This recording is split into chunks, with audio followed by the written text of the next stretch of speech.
কোনো মানুষকে সত্যিকার অর্থে ভালোবাসে না, শুধুমাত্র আপনার রব আল্লাহই আপনাকে ভালোবাসে। আপনি আজ হোক আর কাল হোক এটা বুঝতে পারবেন।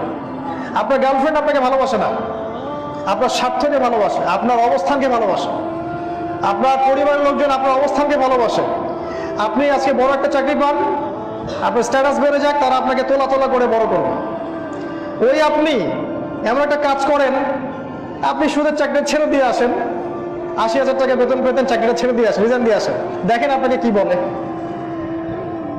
আপনি আল্লাহর জন্যে, ওরা বলছে আপনি দাড়ি রাখবেন না, আপনি আল্লাহর জন্য দাড়িটা রাখেন, হারাম রিজিকটা ছাড়েন, হারাম অ্যাফেয়ার্সটা ছেড়ে দেন। আপনার বড় ব্যবসা আছে কিন্তু হারাম, আপনি ছেড়ে দিয়ে পরিবার বর্গের কাছে আসেন, বলেন যে আমি আল্লাহর জন্য হারাম ব্যবসা ছেড়ে দিচ্ছি, দেখেন আপনাকে ভালোবাসে কিনা।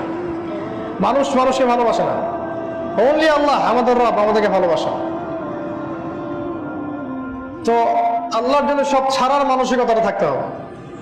আল্লাহই আমার সব, আল্লাহই আমার রব, আল্লাহর জন্যই আমার জীবন, আল্লাহর জন্যই আমার মৃত্যু। কেউ আমার সাথে নাই, কেউ আমার সাথে যাবেও না। তাই দুনিয়ার এই সংক্ষিপ্ত সময়টা এই মানুষগুলোকে খুশি করার জন্য ব্যয় করবেন না।